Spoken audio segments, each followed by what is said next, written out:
और चलिए आगे बढ़ते हैं। इसी बीच एक बड़ी खबर, अतीक अशरफ की हत्या से जुड़ी बड़ी खबर है। हत्या की जांच का मामला यूपी सरकार ने सुप्रीम कोर्ट में दाखिल किया है जवाब। इसी मामले को लेकर सुप्रीम कोर्ट में अपना जवाब दाखिल कर दिया है यूपी सरकार ने। न्यूज 18 के यूपी सरकार का हलफनामा, हत्या के बाद एसआईटी गठन की जानकारी दी है। अतीक अशरफ की क्रिमिनल हिस्ट्री बताई गई है और जांच में अब तक 34 लोगों से पूछताछ की जा चुकी है।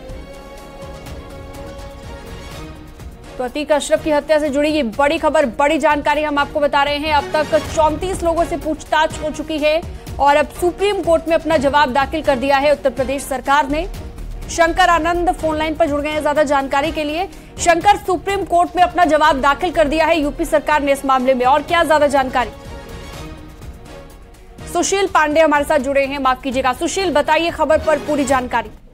जी देखिए, अतीक और अशरफ की हत्या को लेकर सुप्रीम कोर्ट में एक जनहित याचिका दाखिल की गई थी और इस पूरे मामले की जांच की मांग की गई थी, जिस पर सुप्रीम कोर्ट में उत्तर प्रदेश सरकार की तरफ से हलफनामा दाखिल करके ये जानकारी दी गई है कि किस प्रकार उत्तर प्रदेश सरकार ने अतीक और अशरफ की हत्या के मामले में जांच प्रक्रिया को अंजाम दिया है। उत्तर प्रदेश सरकार की तरफ से बताया गया है कि अतीक और अशरफ पर लगातार 100 से ज्यादा बड़े मुकदमे थे, जिसमें हत्या, डकैती, लूटपाट, किडनैपिंग ये तमाम चीजें शामिल थी। लेकिन राजूपाल हत्याकांड के मामले में उनसे पूछताछ करना जरूरी था और इसीलिए अतीक और अशरफ की कस्टडी उत्तर प्रदेश सरकार ने नैनी गुजरात के जेल से लिया था। हालांकि सुप्रीम कोर्ट में उत्तर प्रदेश सरकार की तरफ से कहा गया कि जिन लोगों ने अतीक और अशरफ की हत्या की है वो फर्जी मीडिया के लोग बनकर वो फिलहाल मीडिया की काफिले में वो शामिल हुए और लगातार वो अतीक और अशरफ की हत्या के मामले में उस चीज को रेकी कर रहे थे। लेकिन इस मामले में जब फायरिंग की गई उस समय पुलिस ने वहां पर मौके पर ही उन्हें धर दबोचा। लेकिन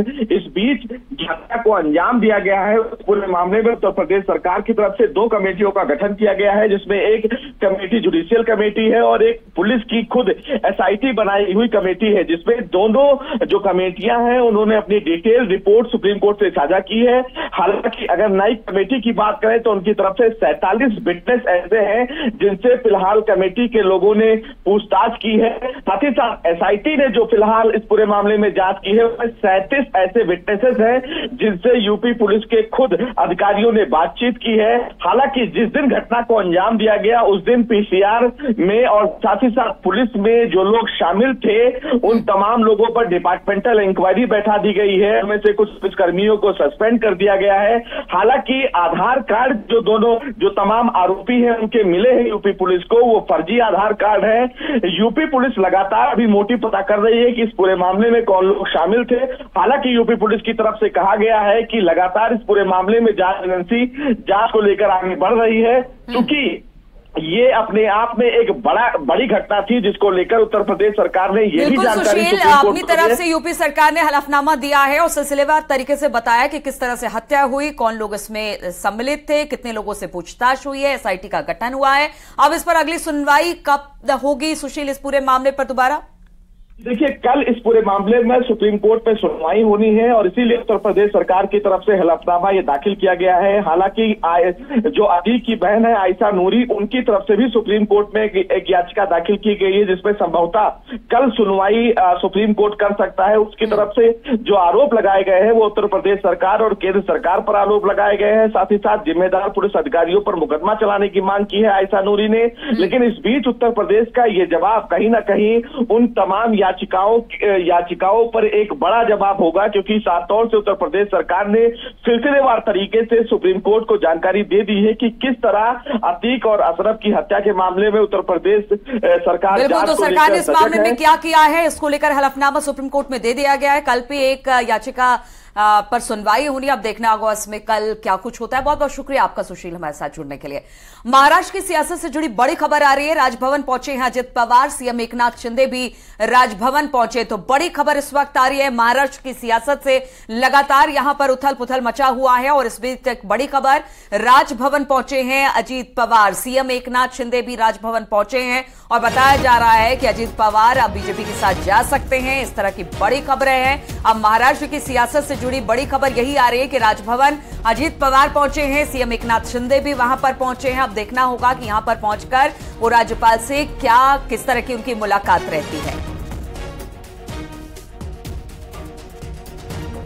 सीधी तस्वीरें हम आपको दिखा रहे हैं। महाराष्ट्र की सियासी हलचल अब तेज हो गई है। सीएम एकनाथ शिंदे भी राजभवन पहुंचे हैं और साथ ही साथ अजीत पवार भी पहुंचे हुए हैं। जिस तरह से शरद पवार ने 2 अध्यक्ष बनाए थे अपनी पार्टी का, उसको लेकर तब से कहा जा रहा था कि अजीत पवार थोड़ा सा नाराज चल रहे थे और फिर उनकी मुलाकात बीजेपी के बड़े नेताओं से भी हुई थी और अब खबर आ रही है कि राजभवन पहुंचे हैं अजीत पवार। सीएम एकनाथ शिंदे भी राजभवन पहुंचे हैं। यहां पहुंचकर राज्यपाल से उनकी मुलाकात होनी है। ये मुलाकात क्या रंग लाएगी, ये बड़ी बात है, क्योंकि आने वाले समय में 2024 के चुनाव है, बाकी भी कई सारे इलेक्शन होने वाले हैं अलग अलग राज्यों में, और इसको लेकर अब एक बड़ी तस्वीर महाराष्ट्र की सियासत से उभर कर सामने आ रही है, जब राजभवन अजीत पवार भी पहुंचे हैं और सीएम एकनाथ शिंदे भी राजभवन पहुंचे, जिसकी सीधी तस्वीरें इस वक्त हम आपको दिखा रहे हैं।